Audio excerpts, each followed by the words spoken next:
لفظ عیادت عود سے نکلا ہے، جی جی اور اس لفظ عود کا عربی زبان میں معنی جو ہے وہ پلٹنا ہے۔ جی جی پلٹنا جو ہے وہ بار بار جب ہو تبھی صدق آتا ہے۔ ایک دفعہ اگر انسان کسی کے پاس جائے تو یہ نہیں کہا جاتا ہے پلٹا ہے۔ بار بار اگر کسی کی زیارت کو جائے، بار بار کسی سے اگر ملنے کو جائے، بار بار اگر کسی کو دیکھنے کو جائے سبحان اللہ۔ تو کہا جاتا ہے کہ یہ بار بار ان کے یہاں جاتا ہے۔ اسی کو عربی زبان میں عائد کہتے ہیں۔ کیا کہیں؟ تو اصل اس کی یہاں سے نکلی ہے، لیکن بعد میں یہ لفظ خاص ہو گیا مریض کی عیادت کے لیے، سبحان اللہ۔ اور مریض کی جو عیادت اس کا حکم انشاءاللہ ہم لوگ ذکر کریں گے کہ اگر وہ مریض ہو تو کم سے کم 3 دن کے فاصلے سے جانا چاہیے مریض کو دیکھنے کے لیے۔ 2 دن یا 3 دن کے فاصلے سے زیادہ بیٹھنا نہیں چاہیے، جو آداب ہیں انشاءاللہ سارے آئیں گے۔ جی جی تو بہرحال عیادت جو ہے وہ ان حقوق میں سے ہے جو ایک مومن کا دوسرے مومن کی گردن پر ہوتا ہے۔ جب بھی یہ مومن مریض ہو تو مومن کو چاہیے کہ وہ اپنے مومن بھائی کی عیادت کے لیے جائے۔ حکم شرعی اس کا یہ ہے کہ یہ عیادت مستحب ہے، روایات سے اس کا استحباب ثابت ہے کہ انسان اپنے مومن بھائی کی عیادت کرے، اس سے ملنے جائے، اس کو دیکھے۔ اور جب انسان عیادت کے لیے وارد ہوتا ہے، جس طرح آپ نے بھی ذکر کیا، تو ہزاروں ملائکہ رحمت جو ہے اس کا گھیرا کرتے ہیں اور اس کو اپنی رحمت کے آغوش میں لے لیتے ہیں۔ یعنی جو عیادت کو جاتا ہے، جو عیادت کو جاتا ہے اس شخص کے بارے میں روایات میں ہے، اور انتہائی عظیم ثواب ہے اس عیادت کا۔ اور ثواب جو ہے جو ذکر ہوا ہے روایات میں اس نقطے پر ابھی سے خاص تاکید کروں، جی جی وہ ثواب وارد ہوا ہے چل کر مریض کو جا کر دیکھنے کے لیے۔ اچھا۔ ہم لوگوں نے موجودہ جو ڈیجیٹل اور جو ماڈرن قسم کا دور ہے، اس کی کچھ سہولیات سے استفادہ کرتے ہوئے اپنے اس اجر کو بھی گنوا دیا ہے، اور آج کل ہم لوگ صرف ایک ٹیلی فون کرنے پر اکتفا کرتے ہیں کہ جی بھئی زمانہ بڑا تند و تیز ہو گیا ہے، بڑا فاسٹ ہو گیا ہے، اور کس کے پاس وقت ہے، کون جائے، ویڈیو کال لگا لو یا جو ہے مثال کے طور پر ایک فون کر لو، بس اسی پر اکتفا کیا جاتا ہے۔ اور مریض کے پاس جانا اور اس کی جو عیادت کے آداب ہے، آہستہ آہستہ ان اسلامی اقدار سے ہم لوگ دور ہوتے جا رہے ہیں، اور یہ بہت ہی افسوسناک بات ہے۔ لہٰذا ہمارے اس پروگرام کا پیغام بھی شروع سے میں عرض کر دوں یہی ہے کہ انسان ان امور کو جو اسلامی تہذیب کا ایک نمایاں حصہ ہے کہ انسان مریضوں کی عیادت کو جائے، احوال پرسی کرے، ان کی مزاج پرسی کرے، ان کے پاس جا کر بیٹھے اور اسلامی آداب سے اپنے آپ کو آشنا کرے۔ سبحان اللہ، بہت شکریہ آقا۔ جو عیادت مریض کے سلسلے میں ہمارے پاس آداب اسلامی تہذیب کے حوالے سے آئے ہیں، اس حوالے سے آپ کیا کہنا چاہتے ہیں؟ آداب اب اس کے جو ہے کئی حصے بنانے پڑیں گے جی جی کہ انسان کی اپنی کنڈیشن کیا ہے، جو عائد جس کو ہم لوگ کہتے ہیں عیادت کرنے والا، اس کا کیا آداب ہے۔ بیان میں کہا کہ عود سے ہے، یعنی بار بار ایک دفعہ جا کے اس پہ یہ لفظ صادق نہیں آتا، یعنی بار بار پلٹنا۔ تو یہ لفظ عیادت یعنی اگر ہمارے معاشرے میں اگر کوئی ہمارا برادر مومن اگر علیل ہے تو اس کے یہاں ہم بار بار جائیں، یا فقط ایک دفعہ جا کے ہم عیادت کر کے چلے آئیں تو ہم اس حکم پہ اپنے آپ کو صادق لاتے ہیں، یا پھر ہمیں پھر جانا ہوگا؟ 3 دن کا فاصلہ ہو یا 2 دن کا فاصلہ ہو، اب یہ ڈیپینڈ کرتا ہے ہماری سی کنڈیشن کیسی ہے، اچھا۔ اور بہت ساری اور دوسری چیزوں پر بھی ڈیپینڈ کرتے ہیں، انشاءاللہ ابھی اس گفتگو میں آ جائیں گی۔ تو عیادت کا مطلب یہ نہیں کہ آپ دن میں 50 چکر لگا رہے ہو سکتا ہے اس سے مریض کو اذیت ہو رہی ہو۔ تو جو ہم نے حکم شرعی بیان کیا استحباب، وہ حکم شرعی اس طریقے سے ہے کہ ایک مرتبہ آپ گئے، اب دوبارہ جب جائیں گے تو وہ 3 دن بعد ہونا چاہیے، یا کم سے کم اگر دوبارہ بھی جانا 2 دن بعد ہو۔ اور اب انسان بعض اوقات انتہائی قریبی کوئی مریض ہوتا ہے اور وہاں مثلا خدمت انجام دے رہا ہے، دوائیاں لا کر دے رہا ہے، ہاسپٹل میں بھاگ بھاگ کے انجیکشن لا رہا ہے، دوائیوں کے نسخے لا رہا ہے، یا بل پے کر رہا ہے، یا وہ اس کو عیادت نہیں کہا جاتا، وہ مریض کی دیکھ بھال، اس کا الگ ثواب ہے، وہ ایک الگ ہی باب ہے وہ۔ اچھا۔ ہم کہہ رہے ہیں وہ مومن بھائی جو ان دیکھ بھال کے کاموں میں مصروف نہیں ہیں اور خدمت میں مصروف نہیں ہیں، بلکہ وہ صرف ایز اے مہمان جسے کہا جائے، مہمان کے طور پر آتے ہیں، عیادت کرتے ہیں، مریض کے لیے دعا کرتے چلے جاتے ہیں۔ بھی ہمارا آج کا موضوع یہ ہے کہ دیگر جو مؤمنین ہیں جو کہ مریض کی خدمت پر مامور نہیں، ان کا فریضہ بیان ہو رہا ہے۔ اگر سوال یہ ہو کہ وہ جو ساتھ بیٹھا ہوا ہے اس کا کیا، وہ عیادت میں کاؤنٹ نہیں تو اس کا ثواب عیادت سے کہیں زیادہ ہے۔ وہ عیادت مریض کے حوالے سے روایات نے جس چیز کو بیان کیا اس میں سے ایک یہ کہ انسان جب مریض کے پاس جائے تو لازمی طور پہ کوئی نہ کوئی ہدیہ لے کر جائے۔ اچھا۔ جس طرح ہمارے یہاں بھی معاشرے میں رائج ہے، مریض کے پاس انسان جاتا ہے، ایک گلدستہ لے جاتا ہے مثال کے طور پر، ایک جو ہے تازہ تر و تازہ جو پھول ہمارے مل رہے ہوتے ہیں ان کا ایک گلدستہ حسین و جمیل بنا کر لے گیا، مریض کے سرہانے رکھ دیا۔ سبحان اللہ۔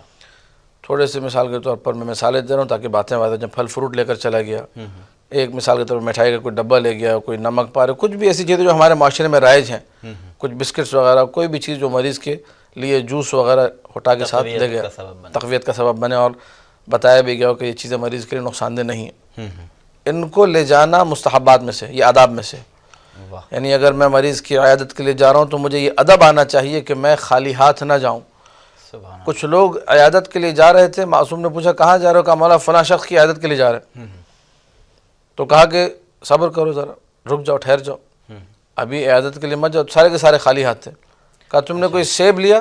یہ مولا کے جملے ہیں، تمہارے ساتھ تفاحہ کوئی سیب ہے، کوئی ناشپاتی ہے، کوئی کینو، کوئی نارنگی مثال کے طور پر، یا کوئی بھی پھل، یا کوئی مٹھائی، یا کوئی خوشبودار لکڑی؟ کیا کہنا۔ مولا ہمارے پاس کچھ بھی نہیں۔ کہا صبر کرو، میں تمہیں سامان ہدیہ دیتا ہوں میں۔ سبحان اللہ۔ یعنی یہ بھی سیرت معصوم ہے، اگر کسی کے پاس لے جانے کو کچھ نہیں، اسی انسان ادب سیکھے معصوم سے۔ اور کوئی اور جا رہا ہے، آپ مجبور، آپ کی مجبوری، آپ نہیں بھی جا سکتے، حد اقل آپ اتنا ضرور کریں کہ جانے والے کے ساتھ میری طرف سے لے جائیے۔ سبحان اللہ۔ انسان اس ادب کو سیکھے کہ آپ جا رہے ہیں تو یہ لے جائیے، سیرت معصوم امام نے سکھائی۔ پھر مولا فرماتے کہ تمہیں نہیں معلوم کہ مریض کے پاس جتنی چیزیں لے کر جائی جاتی ہیں، مریض جب انہیں دیکھتا ہے اس کو ایک سکون ملتا ہے کہ ہاں میرے چاہنے والے موجود ہیں، میرا خیال رکھنے والے موجود ہیں۔ ایک نفسیاتی طور پہ مریض اس کا بڑا اچھا تاثر لیتا ہے، اس کا دل مطمئن ہوتا ہے، اس کو سکون ملتا ہے کہ میرا خیال رکھنے والے ہیں، میرے آگے پیچھے لوگ بیٹھے ہوئے ہیں، اتنا مجھے چاہنے والے ہیں۔ وہ اس کی عادی طبیعت ویسے ٹھیک ہو جاتی ہے، اتنے سارے جو ہے لوگوں کو دیکھ کر جو اس کے لیے چیزوں پہ چیزیں لے کر آ رہے ہیں۔ لہٰذا انسان اس ادب کو سیکھے کہ میں جب مریض کے پاس جاؤں تو کوئی نہ کوئی ہدیہ لے کر جاؤں۔ اب ہدیے میں کوئی خاص شرط نہیں، لیکن روایت میں جو چیزیں ذکر ہوئی ہیں 3-4 یہ اہم ہیں طبعاً، جو معصوم نے ذکر کیے کہ کھانے پینے کی اشیاء میں پھل فروٹ لے کر جائے لازمی طور پر، یا مثال کے طور پر کوئی خوشبودار چیز، کیونکہ ہاسپٹل اور عام طور پہ آج کل بھی کلینکس کا ماحول ایسا تھا، اس میں خاص طور پہ کلینک ہی کی ایک دوائیوں والی ایک بو سی جو ہے مشام میں رچ بس جاتی ہے، تو ایسے میں اگر کوئی خوشبودار لکڑی، کوئی پرفیوم یا کوئی بھی ایسی چیز جو کہ طبعاً ڈاکٹر سے مشورے کے بعد کہ یہ مناسب بھی ہے یا نہیں ہے، اس کا خیال رکھتے ہوئے یہ ساری چیزیں بھی مد نظر رکھنی چاہیے، ان کو لے کر جائے تاکہ مریض کو سکون ملے۔ یہ پہلا ادب ہے عائد کا کہ اپنے ساتھ کچھ لے کر جائے۔ اگر آپ اجازت دیں تو میں دوسرا ادب روایات سے ذکر کروں۔ روایات آل محمد علیہ السلام میں بیان ہوا انسان جب بھی مریض کے پاس جائے، مریض کے پاس وارد ہو تو وہاں جا کر دعا کرے مریض کے لیے، اچھا، اسے اپنائیت کا احساس دلائے۔ کیسے اپنائیت کا احساس دلایا جائے مولا؟ کہا کہ اس کے ہاتھ میں اپنا ہاتھ رکھے، یا اس کی مثلاً کلائیوں کو تھامے، یا اس کے ہاتھ کو تھامے، یا اس کی پیشانی پہ ہاتھ رکھے، ایسے کہ مریض کو احساس ہو کوئی میرا اپنا آیا ہے۔ سبحان اللہ۔ اور روایت نے یہ بھی بتایا، کہا کہ جب تم مریض کے پاس جاؤ تو جب جانے لگو واپس، مطلب آپ کی عادت اب فنش ہو رہی ہے، ختم ہو رہی ہے اور آپ اٹھنے لگیں، یہ چھوٹی چھوٹی چیزیں اسلام سکھا رہا ہے ہمیں، اور ہم لوگ غفلت کی بنا پر ہم لوگ ان کو نہیں تصور کرتے، متوجہ نہیں ہوتے، لیکن سامنے والا جو مریض ہے وہ ان ساری چیزوں کو محسوس کر رہا ہوتا ہے۔ امام نے فرمایا کہ تم جو ہے عیادت النوکا، نوکا یعنی احمقوں کی مانند عیادت مت کرو۔ اچھا، مولا یہ احمقوں والی عادت کون سی ہے؟ کہا کہ گئے تھے مریض سے ملنے، اور جب واپس آئے تو مثلا مریض کو سلام تو کیا، تو اس کے پاس جا کے بیٹھے تھے، اٹھتے وقت مریض کے پاس سے نہیں گئے تم۔ اچھا، فرض کریں مریض کے آپ روم میں کسی کونے پہ کرسی میں بیٹھے اور وہیں دور سے کہا اچھا بھائی اللہ حافظ، نکل گئے۔ واپس مریض کے قریب جاؤ، اس کے سرانے پہ جاؤ، اس کا ہاتھ اپنے ہاتھ میں لو، اس کی پیشانی پہ ہاتھ رکھ کے اس کو ایک دعا دو، پھر خدا حافظی کرو۔ یہ طریقہ ہے۔ اور اگر دوری سے نکل لیے، یا مثال کے طور پر مریض کی عادت کے لیے گئے، یہ بہت لوگ کرتے ہیں ہمارے یہاں کہ انسان مریض ہوا، ہم پہنچ گئے عادت کے لیے، اور اس سے پوچھا آپ کا مزاج کیسا، اللہ آپ کو شفا دے، ایک دعا دی، اتنے میں ٹیلی فون کی بیل بجی۔ یہ مثالیں اس لیے دے رہا ہوں تاکہ لوگ متوجہ ہو جائیں میں کہنا کیا چاہ رہا ہوں۔ ٹیلی فون کی بیل بجی، ہم لوگوں نے فوراً موبائل ایک لمحے کے لیے وہاں سائلنٹ کیا اور باہر آئے اور کال ریسیو کی۔ ہاں بھیا کیسے ہیں آپ، خیریت سے؟ وہ مسئلہ ہو گیا، ایک ڈیل ہے بزنس کی یا کوئی بھی کام ہے، اچھا میں بھی آ رہا ہوں۔ پھر گیٹ ہی سے، میں اندر بھی نہیں آیا، گیٹ ہی سے جو مریض کے ساتھ کوئی بندہ رکا ہوا تھا، اچھا سرکار میں نکل رہا ہوں، مجھے ذرا ایک مسئلہ ہو گیا۔ یہ بدتمیزی ہے۔ سبحان اللہ۔ یہ چھوٹی چھوٹی چیزیں بسا اوقات ہم لوگ خیال نہیں رکھتے. وہ مریض بیچارہ پریشان اندر سوچ رہا ہوتا ہے یہ آیا تھا پتہ نہیں میرے چکر میں آیا تھا کسی اور کے چکر میں آیا تھا, میرے بغیر چلا گیا. یعنی انسان, احمقوں کی تعبیر میری نہیں ہے, کوئی یہ نہ کہے کہ آپ نے کہا, تعبیر معصوم کی اس لیے میں پیش کر رہا ہوں. مولانا نے فرمایا کہ یہ احمقوں کی عیادت ہے کہ گیا تھا مریض سے ملنے, لیکن جب نکلنے لگا وہاں سے تو مریض سے نہ ملے, مریض کے پاس سے نہ اٹھے. یعنی جب تمہاری عیادت کا اختتام ہو تم تھوڑی دیر مریض کے پاس بیٹھو, اور جب اٹھنے لگو تو مریض کے پاس سے اٹھو. ادب ہے عیادت کا. سبحان اللہ. اس کے بعد آداب سکھائے. اب میں وہ اگر آپ اجازت دیں جی جی بسم اللہ. تو روایت سے جو ہے وہ آداب جو کہ معصوم سلام اللہ علیہ نے بیان کیے. سب سے پہلا ادب دعا کے حوالے سے, یستحب للعائد, جو عیادت کرنے والا ہے اس کے لیے مستحب ہے, ان یدعو للمریض بالصحة والعافیہ, مریض کے لیے دعا کرے خدا اسے تندرستی دے, خدا اسے صحت و عافیت دے. اور وہاں بیٹھ کر, اب یہ کام یہ دوسرا مستحب ہے یہ تبھی انجام پائے گا جب آپ کم سے کم ہادی ٹی وی کا پروگرام دیکھیں گے, کسی نہ کسی عالم کی صحبت میں بیٹھ کر اس سے ان احادیث کو سنیں گے. وَإِلَّا دوسرا مستحب ہر ایک کی بس کی بات نہیں ہے, کچھ ممکن ہے غلط جملے کہہ جائے, کچھ ایسی باتیں کہہ جائے. لہٰذا مستحب ہے کہ انسان جب مریض کے سرانے جا کر بیٹھے عیادت کے لیے تو اسے بیماری کا ثواب بتائے. اب ہم لوگ ظاہر 2-3 پروگرام کر چکے ہیں اور ہم نے مسلسل, میں نے اور رحمان بھائی نے بھی ان روایات کو پڑھا تھا, آپ نے سنا ہوگا کہ مریض مثلا بخار کا کیا ثواب ہے, مریض جب مرض میں مبتلا ہوتا ہے گناہوں کا کفارہ ہونا, جو ثواب کا حصول ہے, ساری باتیں ہم لوگ پچھلے پروگرام میں تفصیل سے بیان کر چکے ہیں. آپ لوگ ان کو سماعت فرمائے, میں وہ ساری روایتیں ذکر نہیں کروں گا. لیکن بہرحال مستحب ہے عیادت کرنے والے کے لیے کہ مریض کو جا کے ایک یاد دہانی کرے گا, اسے پتہ بھی ہے, اس کو وہ روایتیں پڑھ کر سنائے کہ دیکھو اللہ نے مریض کے لیے کیا ثواب رکھا ہے. تم یہ مت سوچو مریض ہو گئے درد میں ہو تم ثواب کما رہے ہو, تمہارے گناہ مٹ رہے ہیں, تمہارے گناہوں کا کفارہ ہو رہا ہے. یہ باتیں اسے یاد دلائے. اور روایت میں ہے کہ ایک دن سلمان محمدی رضوان اللہ تعالی علیہ مریض ہوئے تو رسول اکرم صلی اللہ علیہ وآلہ ان کی عیادت کے لیے تشریف لے گئے. سلمان کے سرانے پر بیٹھ کر جو رسول نے جملے کہے وہ سننے والے, کہا یا سلمان کشف اللہ ضرک, اللہ تمہارے اس درد کو دور کرے, تمہاری پریشانی کو دور کرے. وغفر ذنبک, تمہارے گناہوں کو معاف کرے. وحفظک فی دینک و بدنک, اللہ تمہارے دین کو بھی سلامت رکھے, تمہارے بدن کی بھی حفاظتی کرے. پھر یہ جو دعا نبی دے رہے ہیں یہ کہاں تک کے لیے؟ نبی نے فرمایا الی منتہا اجلک, مرتے دم تک تم محفوظ رہو. یہ ادب ہے کہ انسان جب مریض کے پاس جائے رسول سے سیکھے, رسول نے دعا سکھائی ہے. یہ چند دعائیں کہیں, اللہ آپ کی پریشانی کو, آپ کی بیماری کو, آپ کی گرفتاری کو دور کرے, اللہ آپ کے دین کو سالم رکھے, اللہ آپ کے بدن کو, جسم کو صحت و تندرستی اور عافیت عطا کرے, اور ہمیشہ آپ جئیں. جب تک اللہ نے آپ کی زندگی لکھی ہے تب تک آپ تندرستی سے جئیں, تب تک آپ سلامتی سے جئیں. یہ ادب رسول اکرم کی دعا سے ہمیں ملتا ہے جو ہم نے سیکھا. اسی طریقے سے امام معصوم ہی کا ارشاد ہے اذا دخل احدکم علی اخیہ عائدا لہو, اگر تم میں سے کوئی بھی وارد ہو اپنے مومن بھائی پر, اس کو دیکھنے جائے, اس کی عیادت کرنے جائے, فَلْيَدْعُ لَهُ, اسے چاہیے کہ اس کے لیے دعا کرے. وَلْيَطْلُبْ مِنْهُ الدُّعَاء, یہ دوسرا ادب آ رہا ہے. پہلا ادب یہ ہے کہ خود دعا کرے, اللہ تمہیں شفا دے, اللہ تمہیں تندرستی دے. اور دوسرا ادب یہ کہ مریض سے بھی کہے کہ آپ بھی میرے لیے دعا کیجیے. اچھا یہ بھی ہے, یہ بھی ادب ہے. ہم لوگ ان آداب سے واقف نہیں ہیں. نہ ہم لوگ مثال کے طور پر خود دعا کر دیں گے, اس سے نہیں کہتے. یہ صرف عورتوں میں رائج ہے کہ جو حاملہ عورتیں ہوتی ہیں جب وقت ولادت قریب آتا ہے تو تب کہتی ہیں بھائی جن کے یہاں بچہ نہیں ہو رہا, جن کے یہاں ولادت نہیں ہو رہی, اس سے دعا کرواتی ہیں اولاد کی خاطر. یہ ایک تو رائج ہے. باقی عمومی طور پہ ہمارے اتنا رائج نہیں, جبکہ یہ عمومی قضیہ ہے. اس کا صرف حمل کے ساتھ اور وقت ولادت کے ساتھ کوئی اختصاص نہیں ہے کہ جب عورت کا وقت ولادت قریب ہو تب وہ دعا کرے گی تو دعا قبول ہوگی. نہیں, کوئی بھی مریض جو وقت مرض دعا کرتا ہے عیادت کرنے والے کے لیے, دیگر مومن کے لیے, اللہ اس دعا کو اپنی بارگاہ میں مستجاب اور قبول قرار دیتا ہے. یہ تعبیر عجیب ہے. فرمایا کہ مریض جب دعا کرتا ہے تو اس کی دعا فرشتوں کی مانند ہے.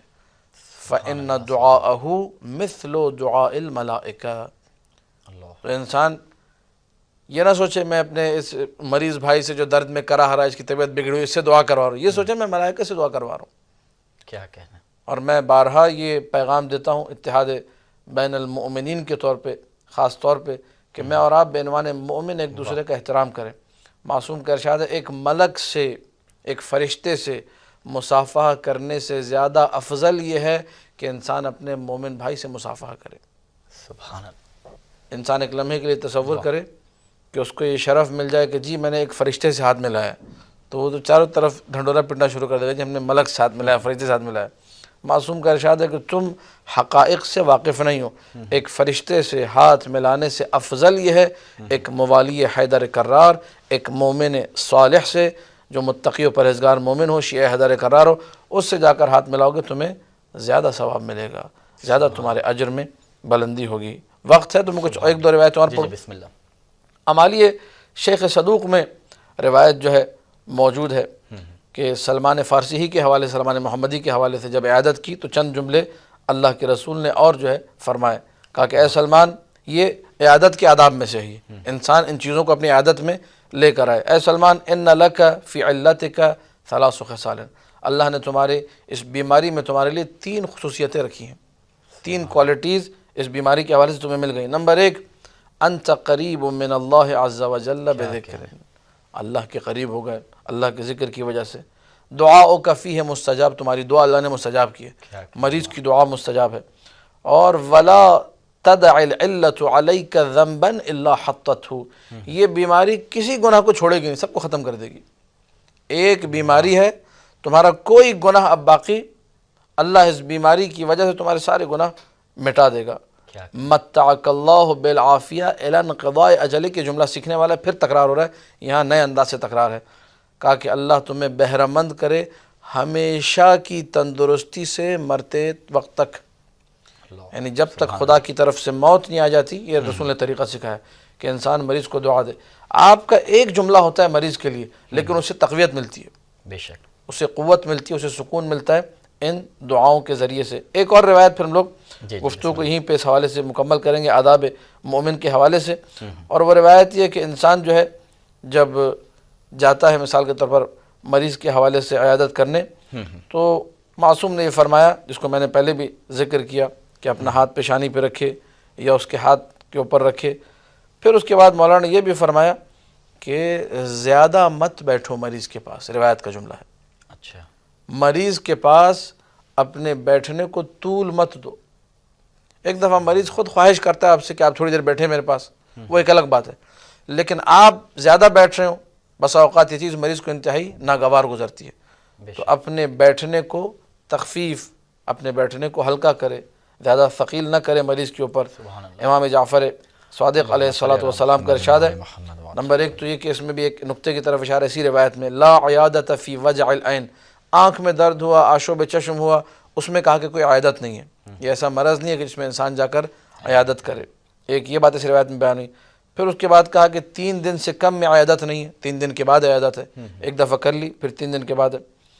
پھر اس کے بعد کہا کہ اگر تمہارا دل چاہ رہا ہے، قربت بہت ہے، تو 1 دن چھوڑ کے ایک دن کے بعد بھی انسان عیادت کر سکتا ہے۔ اعظم اللہ لکم الاجر، اللہ جو ہے تمہارے اجر کو بڑھائے گا۔ یہ اعظمکم اجرا فی العیادہ، عیادت میں تم میں سب سے زیادہ اجر والا وہ ہے، اخفکم جلوسا، جو سب سے کم بیٹھے۔ کوئی یہ نہ سوچے کہ جی میں زیادہ بیٹھوں تو میرا ثواب زیادہ ہے، نہیں، یہاں معاملہ برعکس ہے، الٹا ہو گیا، الٹا ہو گیا۔ یہاں پر مریض کے پاس جو کم بیٹھے گا سب سے زیادہ ثواب اسی کا ہے۔ واہ، لیکن کم بیٹھنے کا ادب جو ہے معصوم سے آ کر سیکھے کہ میں نے اس کم، مثلا میں 5 منٹ بیٹھا ہوں، لیکن اس 5 منٹ میں میں نے مریض کو قوت نفس بھی دینی ہے، دعائیں بھی دینی ہیں، اس سے دعائیں لینے بھی ہیں، اس کا ہدیہ لے کے بھی جانا ہے، وہی بیٹھنا ہے، وہی سے اٹھنا ہے۔ کیا کہنا، یہ چند چیدہ آداب انسان کو سیکھ لے، ایک بہترین عیادت ہو، اٹھے گا تو روایت کے جملے 70,000 ملائکہ کے ساتھ چلتے ہوئے نکلیں گے وہاں سے، سبحان اللہ، دعائیں اس کی قبول ہوں گی ایک عیادت کے صدقے۔ خداوند متعال کا یہ بروز حشر اس بندے کو خطاب کر کے کہنا کہ تو نے میری عیادت کیوں نہیں کی، تو وہ سامنے سے سوال یہ کرے گا روایت کے مطابق کہ بار الہ تو میرا رب ہے، تو کہاں سے بیمار ہونے لگے، مثلا اس کا لب و لہجہ یہ ہوگا کہ تو محتاج نہیں ہے، تعجب سے پوچھے گا کہ بار الہ میں نے کب، مطلب میرے علم میں یہ بات ہے ہی نہیں کہ اللہ بھی بیمار ہوتا ہے، بے شک، تو یہ تو ممکن نہیں کہ خدا بیمار ہو اور پھر میں اس کی عادت کو جاؤں۔ تو کہا جائے گا کہ تمہارے علاقے میں مثلا تمہارے قریب میں ایک بندہ مریض تھا، مرد مومن، میں اس کے قریب تھا، میں وہاں تھا، اگر تم اس کی عیادت کو آتے تو گویا میری ہی عیادت تھی۔ کیا کہنا، اب یہ جو تعبیر ہے کہ اللہ کی عیادت کا ثواب ملے گا مرد مومن کی عیادت کے بعد. یہ تعبیر علماء نے لکھا ہے, یہ تعبیر اس کو ہم لوگ کہتے ہیں کنایا, یعنی کہا یہ جا رہا ہے کہ تم مریض کی عیادت کے بعد خدا کے انتہائی قریب ہو جاؤ گے, قرب خدا کا وہ مرحلہ تمہیں ملے گا جو کہیں اور مثلا نہیں ملتا. تو اس کو کہا گیا کہ مریض کی عیادت یعنی خدا کی عیادت, اور اس کے بعد عیادت کے فضائل, عیادت کے ثواب جو ہے تفصیل سے روایت میں موجود ہیں, اس میں سے ہم نے کچھ ذکر بھی کیا. بہت شکریہ. مستحب ہے کہ انسان اپنے مومن بھائیوں کو خبر دے. کیوں خبر دوں میں اپنے مومن بھائی کو کہ میں مریض ہوں؟ اس لیے خبر دوں تاکہ وہ میرے لیے دعا کریں. جو عیادت کرنے والا مریض کے لیے دعا کرتا ہے, اللہ عیادت کرنے والے کی دعا کو بھی قبول کرتا ہے.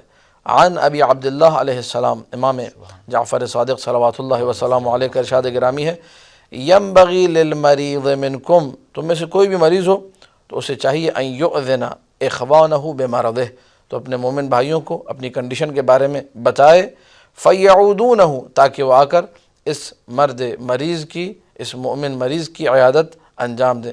وَيُؤْجَرُ فِيهِمْ وَيُؤْجَرُونَ, مریض کو بھی اجر ملے اور وہ لوگ جو آ رہے ہیں عیادت کرنے کے لیے انہیں بھی اجر ملے.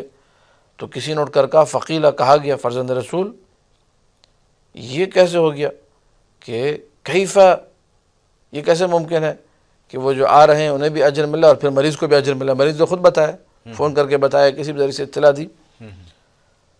تو مولانا نے فرمایا نعم ہم یؤجرون فیہ لمشیہم الیہ, عیادت کرنے والوں کو اجر اس لیے ملے گا کہ چل کر گئے تھے, ان کو چل کر جانے کا اجر ملے گا. پھر پوچھا گیا مولا مریض کو کس بات کا اجر ملے گا, وہ تو گھر میں لیٹا ہوا تھا, اس نے تو خالی اطلاع دی ہے, کسی کے ذریعے بات پہنچائی ہے کہ میں مریض ہوں. کہا کہ اس لیے اس نقطے پہ توجہ کریں, کہا اس لیے یہ معصوم کی تعبیر ہے. فرمایا کہ باکتسابہ لہم الحسنات, یہ ان عیادت کرنے والوں کے لیے نیکی کمانے کا سبب بنا ہے. اگر یہ نہ بتاتا وہ نیکی کما نہیں سکتے تھے. واہ, اگر مریض شخص اپنے مومن بھائیوں کو نہ بتاتا میں مریض ہوں تو یہ آتے نہیں, یہ آتے نہیں تو انہیں بھی اجر نہیں ملتا. تو یہ تعاون اس نے مدد کی ہے نیکی کمانے میں, چونکہ نیکی کمانے میں مددگار بنا ہے سبحان اللہ. اس لیے اللہ نے اسے بھی اجر عطا کیا. اس سے ہم لوگ ایک کلیہ بھی یہاں سے اخذ کر سکتے ہیں کہ انسان کو نیکی کے کام میں لازمی طور پہ معاونت کرنی چاہیے تاکہ اس کو بھی ثواب ملے. پھر مولانا نے فرمایا فَيُكْتَبْ لَهُ بِذَلِكَ عَشْرُ حَسَنَات, جو اپنے مومن بھائیوں کو اطلاع دے گا کہ میں مریض ہوں مثلا, اور اس کے بعد لوگ عیادت کے لیے آئیں گے, تو مومنوں کو صرف اطلاع دینے کے بعد 10 نیکیاں لکھی جائیں گی, 10 اس کے مقامات درجات بلند ہوں گے, اور 10 گناہوں کو اس کے نامہ اعمال سے مٹا دیا جائے گا. سبحان اللہ. رسول اکرم صلی اللہ علیہ وآلہ وسلم کی سیرت ہو یا ائمہ معصومین کی سیرت ہو, ہمیں یہ نظر آتا ہے کہ وہ فرق نہیں کرتے تھے, مومن کی عیادت کے لیے بھی جاتے تھے اور دوسرے جو لوگ ہیں کسی بھی مذہب سے کسی بھی مسلک سے تعلق ہو ان کی عیادت کے لیے بھی جاتے تھے. اور جب عیادت کے لیے جاتے تھے خاص طور پہ اس موقع پر جہاں پر آپ کا عیادت کے لیے جانا ماحول کو بہتر بنانے میں سبب بنے, اس کے لیے باعث بنے, یا مثال کے طور پر اس کی ہدایت کا سبب بنے. سبحان اللہ. آپ اگر مثال کے طور پر فرض کیجیے, آپ کو پتہ ہے یہ شخص مثلا شیعان حیدر قرار سے بہت دشمنی برتتا ہے, آپ کو پتہ ہے اگر میں عیادت کے لیے جاؤں گا تو یہ ذرا نرم دل ہو جائے گا, اس کی دشمنی میں کمی آ جائے گی, اور ممکن ہے یہ ہمارے قریب آ جائے, ممکن ہے اس کو خدا ہدایت عطا کرے, موالی حیدر قرار بن جائے مثلا. تو خاص طور پہ اگر یہ بھی سبب موجود ہو تو پھر تو ضرور عیادت کے لیے جانا چاہیے. بہرحال جو استحباب والی بات ہے وہ صرف مومن کے لیے, غیر مومن کی عیادت مستحب نہیں ہے, جائز ضرور ہے. فرق ہے اس میں مستحب میں اور جواز میں. مومن کی عیادت مستحب ہے, ثواب ملے گا, رفع درجات ہوگا, یہ سب ہوگا, یہ سارے سلسلے جو سارے آداب جو ہم نے بیان کیے. اما غیر مومن کی جو عیادت ہے وہ جائز ہے, اور انسان کنڈیشن کو دیکھے کہ میرے جانے سے نتائج کیا مرتب ہوں گے, لازمی طور پہ جائے, ضرور اس کام کو انجام دینا چاہیے ان کنڈیشنز کو دیکھتے ہوئے.